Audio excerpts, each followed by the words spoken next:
Hai Mitra Humas dimanapun Anda berada, kembali lagi bersama saya Muna Aulia dari Humas Polres Brebes dalam program Polis in Frame, ngobrol bareng polisi dengan kalem.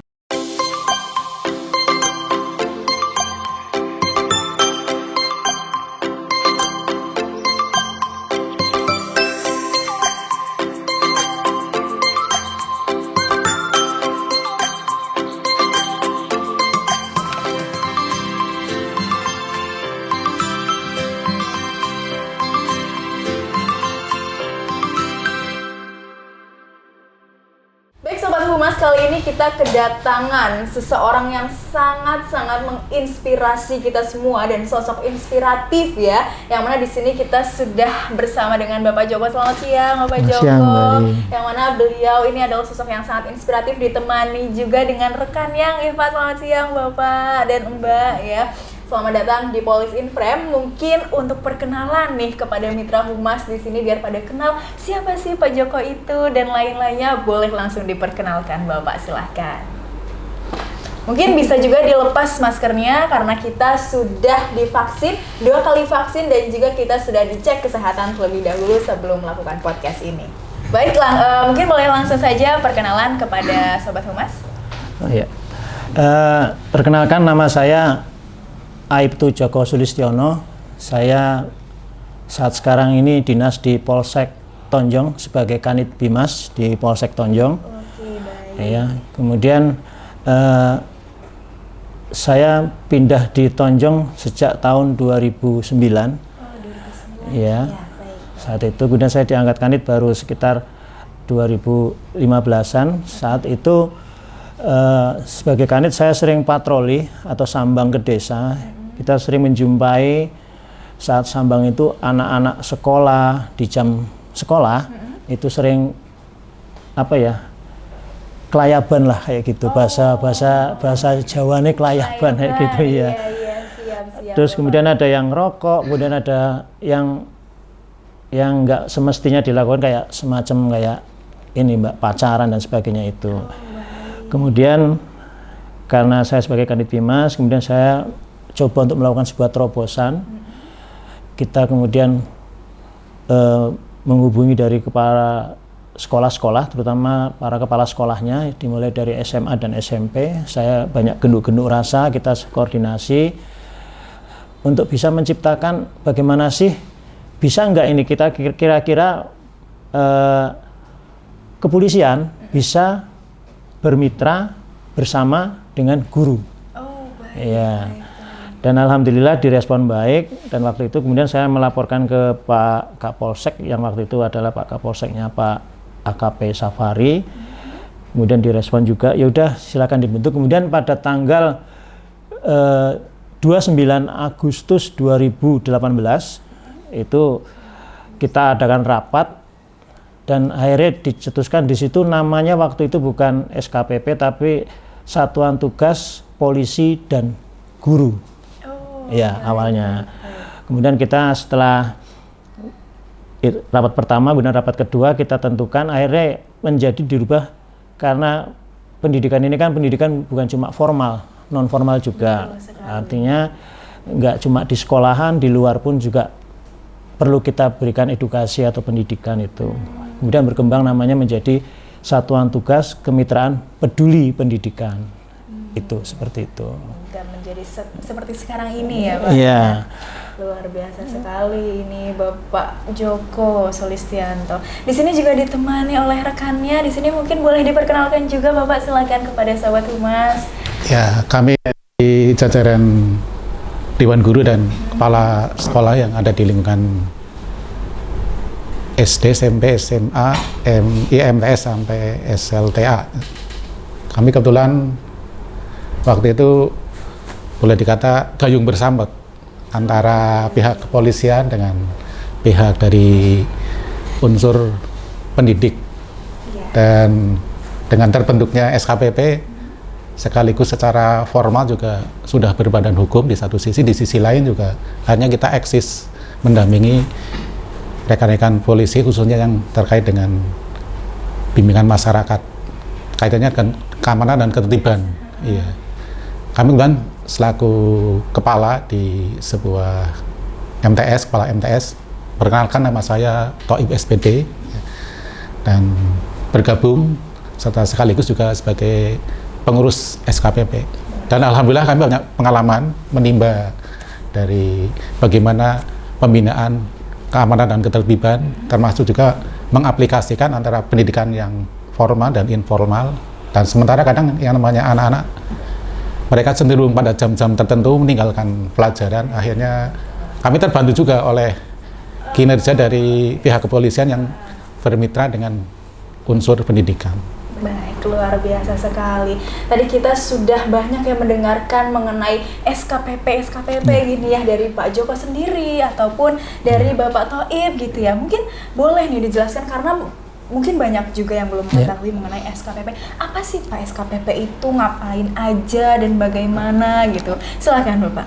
Ya, karena tadi berawal dari rasa prihatin saya terhadap anak-anak sekolah tadi, jadi tujuan utama SKPP adalah kita di jam sekolah kita berpatroli bersama dengan rekan-rekan guru waktu itu di tahun 2018 itu untuk mencari siswa-siswa yang bolos di jam-jam pelajaran. Dan alhamdulillah kita dari patroli setiap harinya itu kita banyak mendapatkan anak-anak bolos.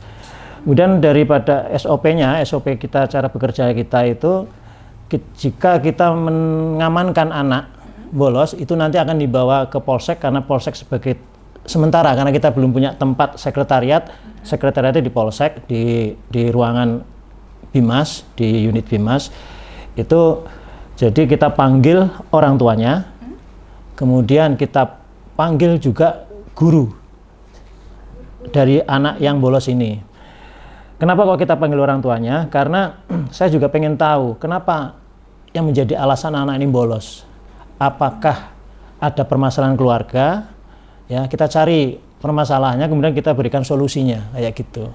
Kan ada juga biasanya anak-anak ini tanpa kurang perhatian orang tua, atau dia dititipkan mbahnya dan sebagainya, kan orang tuanya kerja di Jakarta karena faktor ekonomi kayak gitu. Dan alhamdulillah dalam perjalanan itu untuk wilayah Tonjong, untuk anak bolosnya sudah zong.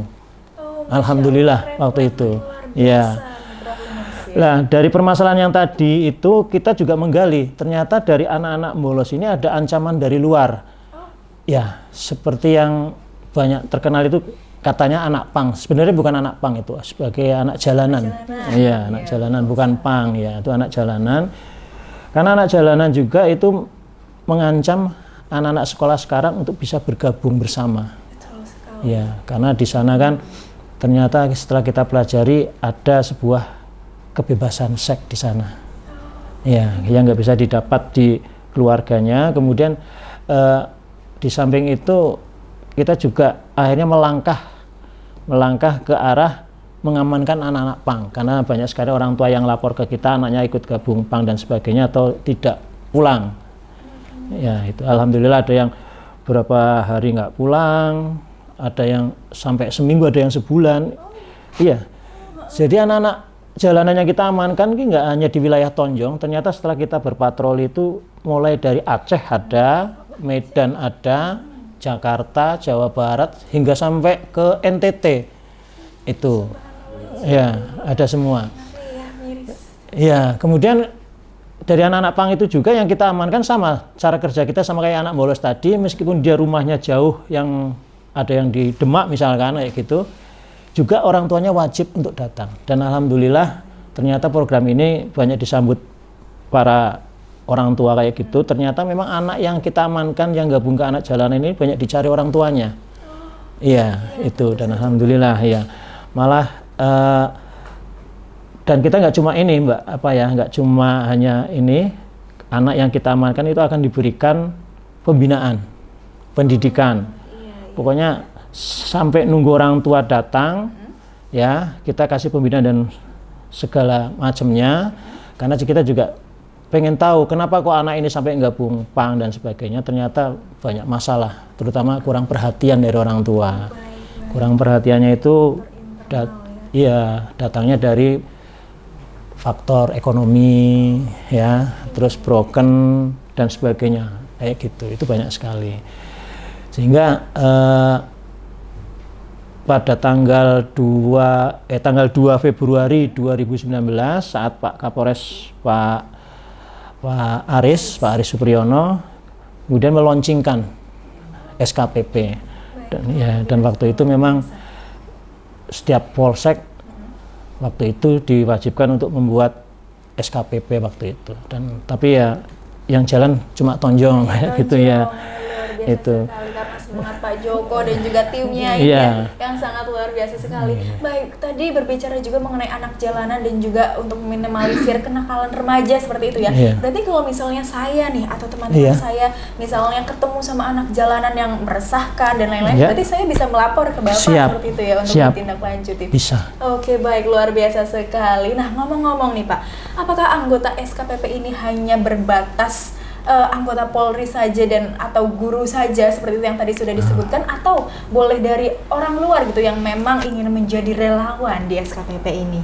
Ya, untuk keanggotaan sendiri awalnya yang tadi saya cerita tanggal 29 Agustus 2018 itu kita keanggotanya adalah dari unsur kepolisian yang di unit Bimas dengan para guru.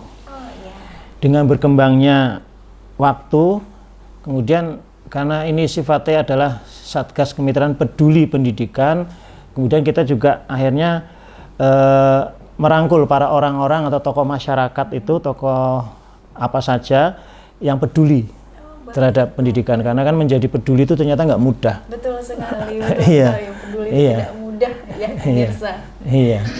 Oke, baik, luar biasa sekali. Berarti kalau untuk Bapak Toib juga membantu ya, ikut turut membantu. Kami merasa juga terbantu. Kemudian akhirnya bisa excel alhamdulillah karena ada inovasi di satu sisi, di sisi lain juga kita kan isinya ingin membantu mereka. Oh iya. Apalagi anak-anak jalanan yang tergabung dalam dari berbagai lintas. Kemudian mulai dari usia anak-anak yang masih ada juga belum tamat SD pun mereka bergabung. Ada juga yang putus sekolah di tingkat SMP, MTS, SMA ya. Mereka kan ternyata itu tadi karena background orang tua, ada yang broken, ada yang karena faktor ekonomi, kemudian di lingkungan tidak nyaman, mereka kan inginnya sebuah kebebasan.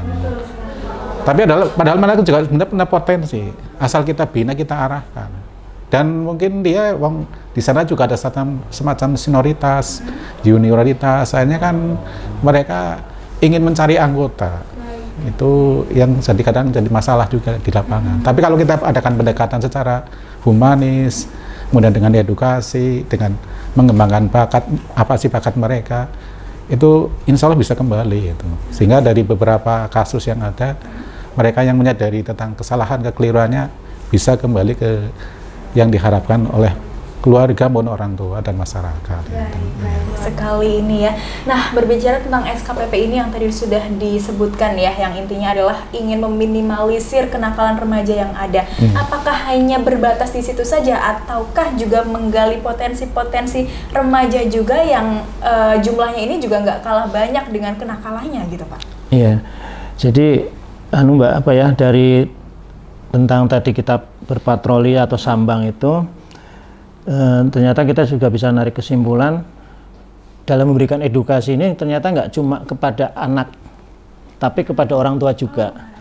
Jadi kegiatan kita itu di samping kita turun ke desa lewat sambang itu kita banyak memberikan edukasi kepada orang tua. Karena cara didik anak sekarang dengan zaman dulu beda. Betul ya, kalau sekarang ini harus penuh dengan inovasi atau kreativitasnya kayak gitu. Nah, dari kita berkembangnya itu kemudian di tahun 2022 ini kita ini sudah punya program baru. Program baru kita itu adalah pertama membuat yang namanya desa binaan. Desa binaan. Ya.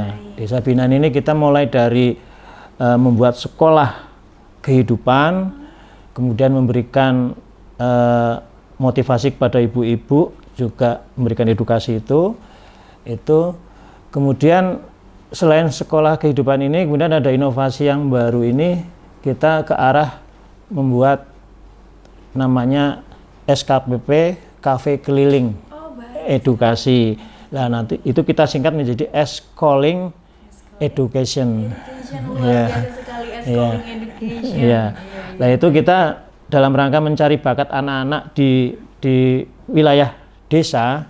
Kadang kan anak yang punya bakat ini karena orang tuanya nggak mampu atau bagaimana atau malu lah, itu kita sehingga jemput bola ke bawah dan kita fasilitasi untuk bergabung, sehingga kita juga membentuk sebuah grup band. Ini kebetulan juga salah satunya ya. Iya. Itu juga kita bentuk. Jadi kita setiap sambang dengan S-Calling ini muter-muter sambil kita, ya bahasanya kayak model-model sekarang ini kan banyak pakai akustika, anak muda kan kayak gitu kan ya, itu kita lakukan seperti itu. Oke, baik, luar biasa sekali.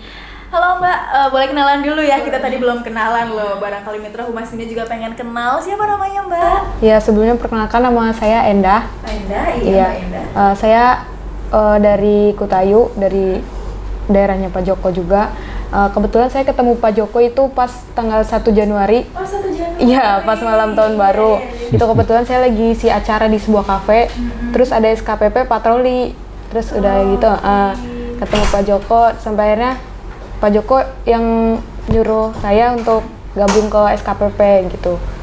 Buat S-Calling Education ini. Oke, berarti sudah berapa lama nih ikut S-Calling Education dan gimana sih rasanya? Apakah seneng banget gitu ya bisa keliling dan ikut turut serta bermanfaat dan mungkin bermanfaat juga buat Mbak Endahnya sendiri gitu? Ya, alhamdulillah banget ya Mbak. Alhamdulillah di sini saya bisa menggali potensi saya sendiri yang pertama. Terus jujur aja saya nggak boleh main musik sama orang tua. Oh iya. Iya, tapi saya juga lewat sini bisa ngebuktiin ke orang tua kalau saya main musik maksudnya nggak asal-asal main musik. Saya juga pengen meraih yang tinggi gitu di dunia seni ini gitu. Ya alhamdulillah banyak banget, terus saya bisa kenal sama masyarakat juga gitu. Terus kegiatannya juga karena positif ya. Jadi alhamdulillah nyaman-nyaman aja gitu. Oke, baik, luar biasa sekali Mbak Endah ya, ini masih muda, bertalenta juga gitu. Nah Pak, kita kembali lagi ke SKPP-nya yang tadi mengenai anak jalanan dan juga kenakalan remaja ya. Setelah tadi ini Mbak Endah sudah sangat menginspirasi juga. Nah, untuk kenakalan remaja yang tadi sudah ditemui ketika sudah dirazia, ditangkap, dibina, nah itu diapakan lagi sih Pak? Apa saja pembinaannya ataupun treatmentnya sehingga mereka itu banyak yang menjadi sadar dan merasa bersalah karena sudah melakukan kenakalan remaja yang seharusnya tidak dilakukan. Iya, Mbak. Jadi untuk setelah kita amankan di Polsek, itu kita berikan pembinaan tadi. Itu setelah dijemput oleh orang tuanya dan sebagainya, itu kita nggak cuma di situ. Artinya ada sebuah kunjungan itu atau visit ke rumahnya itu berapa kali. Karena nggak cuma sekali tok, sekali sentuh itu langsung sadar itu enggak. Itu harus berulang kali. Sehingga anggota kita sering kunjungan ke rumahnya karena ini anak-anak yang gabung ke anak jalanan itu seperti itu. Ini kebetulan saya juga ada ini 2 anak. Oke, baik. Nanti selain kita bisa berbincang ya dengan mbaknya dan juga orang tuanya. Siap, baik, luar biasa sekali. Nah Bapak, untuk kegiatan di SKPP ini kan tentu kan untuk merazia dan juga untuk menyambangi anak-anaknya seperti yang tadi sudah disebutkan, juga mungkin untuk memberikan konsumsi dan lain-lainnya, tentu kan membutuhkan sebuah operasional ya Pak. Itu apakah semuanya ada dermawan-dermawan yang mau juga membantu atau bagaimana Pak? Ya, untuk masalah itu memang kita di dalam keanggotaan sendiri ada yang namanya iuran. Ya Pak, ya, iuran bulanan itu dari tiap-tiap sekolah itu bervariasi, itu dimulai dari SMP atau MTS, SMA dan SMK iurannya. Itu menurut kemampuan dari sekolah. Nah, itu yang kita gunakan untuk operasional kita, untuk BBM lah, itu untuk mobil patroli. Dan manakala kalau kita mengamankan anak-anak jalanan ini, kita pernah sehari itu mengamankan anak jalanan 121, itu rekor ya. Itu pun sampai 4 hari lah. Mengenai makan ya alhamdulillah ada donatur, ada juga kita kalau misalkan kekurangan kita iuran, kemudian nanti untuk itu kita ada dapur ya Pak ya, dapur umum nanti dimasak oleh para bu guru yang ada itu atau yang relawan ya. Oke, karena mereka kan kadang sudah sekian waktu belum ganti pakaian, ya ini kami sediakan juga itu fasilitas termasuk. Oh iya. Jadi kalau ngamankan anak pang itu, Mbak, anak pang itu kan kalau habis dari jalan kita amankan, itu kan baunya luar biasa karena dia nggak pernah mandi. Iya, iya nggak pernah mandi itu mungkin apa ya, sudah mandi sekalipun juga masih ada. Jadi kita cara kerjanya begitu kita amankan, kemudian kita suruh mandi dengan sabun tentunya ya Mbak ya, gosok gigi dan sebagainya karena baunya itu yang luar biasa. Kemudian nanti setelah itu kita kasih pakaian yang layak pakai. Karena ada donatur juga yang memberikan pakaian-pakaian yang layak pakai itu seperti itu. Jadi datang itu ya kumel kayak gitu. Setelah kayak gitu kemudian kita suruh mandi itu baru pembinaan mulai dari ya hal sholat dan sebagainya kayak gitu kita ajarkan juga seperti itu. Luar biasa sekali, berarti memang ketika melaksanakan kebaikan pasti juga ada orang lagi yang memberikan kebaikan. Nah untuk Mitra Humas barangkali ada yang mau memberikan pakaian layak pakai juga boleh banget. Oh siap, kita terima. Oke baik, luar biasa sekali. Nah pasti kan ada nih Pak selama razia ataupun selama melaksanakan kegiatan-kegiatan yang ada ini pengalaman itu banyak sekali ya Pak ya. Mungkin boleh diceritakan pengalaman apa sih Pak yang paling berkesan atau yang paling luar biasa sekali selama ini? Ya kalau pengalamannya banyak sekali Mbak ya, karena dari kita patroli dengan rekan-rekan itu juga ada kisah lucunya, ada kisah yang apa ya kayak menyedihkan kayak gitu. Ini yang lucunya itu saat anak kita datang patroli, anak-anak itu karena sudah semakin dikenal mungkin ya di kalangan mereka, karena anak-anak pang ini kan kalau setiap cara berhubungan itu lewatnya Facebook itu, lewatnya Facebook iya. Jadi nggak lewat WA, tapi dia menggunakannya Facebook, mungkin yang lebih murah atau gimana kita nggak tahu. Iya, nah itu seperti itu sehingga mereka sampai ada bahasa gini, jangan sampai lewat Polsek Tonjong. Kalau lewat Polsek Tonjong Dayak itu kita harus tiarap biar di dalam bak. Iya. Nanti setelah melewati itu baru pada nongol boleh kayak gitu. Itu ada instruksi seperti itu. Sehingga bahasa di kalangan mereka di Facebook itu SKPP udah dikenal kayak gitu. Kemudian kalau kisah yang menyedihkan itu manakala kita memberikan pembinaan kepada anak-anak itu, ya kemudian dia itu karena falsafah kita adalah ngayomi nganggo ati. Ngayomi nganggo ati, iya. Ngayomi nganggo ati, kemudian kita pendekatannya juga pakainya hati itu, kemudian nanti biasanya anak itu kita kumpulkan, kita kasih hipnoterapi Mbak, sentuhan hati lah atau kolbu. Pada saat itu kemudian kita temukan dengan orang tua, lah disitulah kadang-kadang kalau sudah anak yang sudah sadar itu ketemu dengan orang tuanya juga akhirnya kan pada tangisan, karena di situ ada bahasa anak ada keinginannya apa? Bapak, Ibu, tolonglah perhatikan saya. Ya, ada yang kayak gitu. Sehingga kita juga ikut terenyuh. Biasanya kayak gitu. Saya juga terenyuh ini loh Pak. Oh, iya.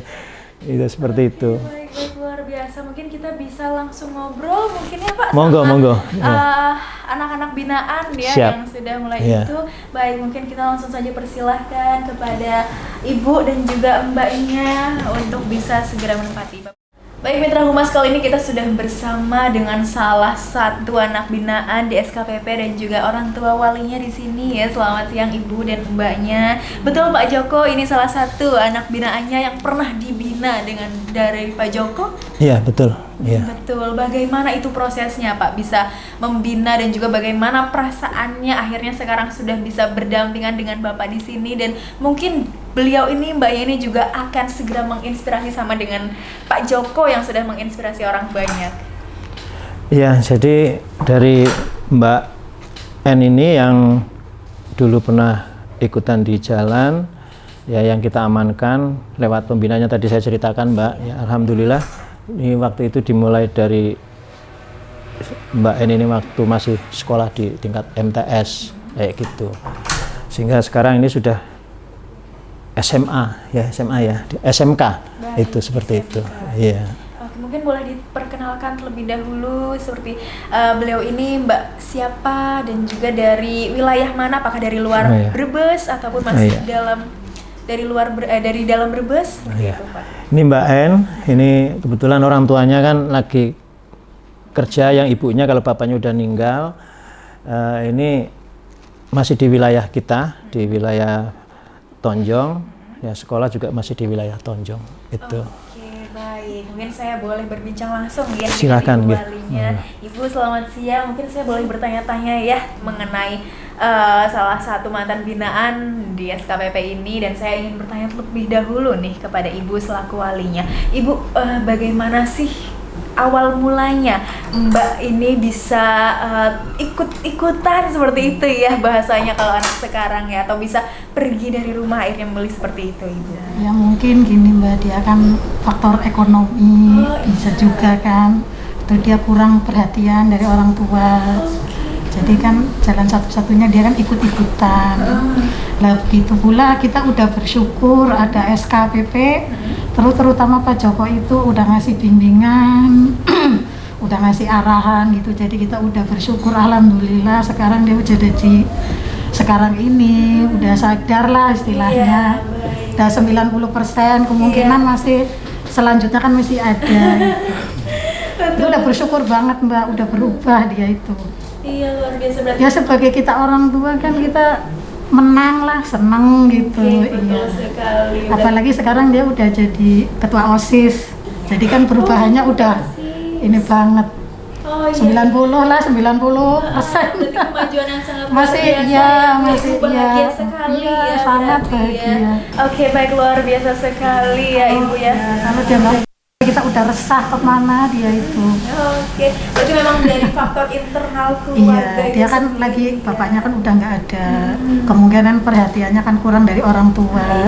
Kita pun sebagai saudara gitu ya, itu anak kemana, kan perhatiannya kurang. Betul sekali. Namanya kita nggak satu rumah, orang tuanya juga ya gitulah, orang nggak ada orang tuanya salah satu ya kemungkinan dia berubah pikirannya. Dulu ketika mbaknya ini pergi, apakah ibu dan keluarga itu sudah berusaha untuk mencari terlebih dahulu, menghubungi atau membuat laporan-laporan, atau bahkan dari SKPP-nya sendiri yang bahkan menghubungi ibunya? Nah, itu mah udah resah banget, langsung saya lapor ke Polres itu Pak Joko itu, Polres Tonjong, bahwa anak ini itu nggak pulang, kemana Pak, tolong dicariin. Kemudian langsung ditindaklanjuti Iya, oleh Pak Joko, tolong Pak, ya? iya, anaknya ini, namanya ini gitu. Oke, baik, luar biasa sekali ya. Udah bersyukur banget ini udah berubah 90%. Alhamdulillah. Iya. Oke, selanjutnya boleh saya ngobrol ya dengan Mbak. Iya, Mbak, selamat siang. Selamat siang. Boleh mungkin diceritakan sebelum menjadi seperti sekarang ini, yang bahkan sekarang pencapaiannya sudah menjadi seorang ketua OSIS ya. Luar biasa sekali ini Mitra Humas. Boleh diceritakan dulu mungkin ya kepada kami mengenai kenapa sih awalnya, atau apa yang memotivasi, apakah benar dari faktor internal atau faktor ekonomi yang melatar belakangi Mbak ini akhirnya ikut-ikutan seperti itu yang menjadi anak jalanan, Mbak? Ya karena pergaulan juga, Oh, karena pergaulan terus kurang kasih sayang orang tua kali ya. Iya, terus jadinya iya kurang perhatian, terus kayak terjun ke itu, ke jalanan gitu. Oke. Berarti karena faktor-faktor itu akhirnya Mbak memilih untuk ikut-ikutan seperti itu ya. Berarti itu dulu berkelana kemana-mana ya Mbak? Iya. Kemana-mana, jalan-jalan ke sini, udah sampai mana aja Mbak dulu jalan-jalannya? Paling jauh Cirebon. Oh, Cirebon. Iya, oke, baik. Dari berkelananya itu selama menjadi anak jalanan seperti itu ya, itu apa saja sih yang didapatkan Mbak? Apakah seluar biasa sekarang setelah menjadi ketua OSIS, ataukah lebih luar biasa dulu ketika menjadi anak jalanan? Enggak, dulu tuh kayak paling di itu sih, kayak di masyarakat. Kayak iya, apa sih anak ini? ya. Iya. Iya, emang. Terus ya banyak susahnya sih di jalan. Banyak susahnya, dan berarti memang tidak recommended gitu ya. Iya. Jangan dicoba karena memang tersiksa sendiri. Iya. Ya, jadi pelariannya lebih baik ke yang positif-positif Iya. saja ya. Oke, baik, luar biasa. Sampai akhirnya Mbak ini bisa bertemu dengan Pak Joko. Itu bagaimana sih ceritanya? Ini saya tertarik sekali mendengar ceritanya. pas saya pulang kan terus disuruh ke polsek. Oh iya. Iya kan, terus kayak diberi bimbingan, pengarahan, diberi renungan gitu kan biar sadar. Terus sekarang juga udah sadar, udah kayak apa sih yang dulu-dulu nggak penting. Luar biasa sekali. Itu cukup lama ya Mbak ya proses untuk bisa memulihkan dirinya ya. Dulu ikut anak jalanan itu berapa tahun Mbak? Lama Dari kelas 8 sampai kelas 9. Oh, kelas 8 sampai kelas 9 lumayan ya. Oke, baik, luar biasa sekali. Nah, mungkin dari Mbak sendiri yang sudah mengalami ataupun sudah merasakan menjadi anak jalanan hingga sekarang menjadi sosok inspiratif dan anak yang berprestasi, mungkin apa sih yang pengen disampaikan kepada masyarakat khususnya nih kaum-kaum remaja yang mungkin masih pengen coba-coba untuk mencoba kenakalan remaja dan lain-lain? Ya nggak usah ikut-ikutan kayak gitu, terus apa ya, buang pergaulan yang nggak positif, apa ya, jauhi orang-orang yang nggak berguna kayak gitu. Terus kalau masih sekolah juga jangan ikut-ikutan. Oke, karena nggak guna gitu ya, nggak ada gunanya. Baik. Kalau Mbak sendiri punya cita-cita nggak? Punya ya, tentu. Apa cita-citanya nih? Presenter. Oh, presenter. Oh, luar biasa sekali Mitra Humas ini. Penerus saya di sini nanti menjadi presenter Humas Polres Brebes. Nah, luar biasa sekali ya Pak Joko ya ini. Iya. Salah satu binaannya. Banyak sekali berarti ya Pak di sini anak-anak binaannya juga yang sebenarnya memiliki potensi yang sangat luar biasa. Oke, baik. Mungkin ini untuk pesan terakhirnya yang disampaikan kepada Mitra Humas. Apa sih yang ingin disampaikan kepada Mitra Humas, baik itu remajanya atau anak-anaknya atau bahkan orang tuanya, supaya tidak lagi atau supaya bisa meminimalisir adanya kenakalan remaja itu apa Pak? Silahkan. Untuk orang tua yang sekarang, yang tadi seperti yang saya bilang, bahwa untuk mendidik anak sekarang itu beda dengan zaman dahulu. Karena kalau mendidik anak sekarang itu harus penuh dengan inovasi, kreativitas, juga mengikuti perkembangan zaman lah, intinya seperti itu. Karena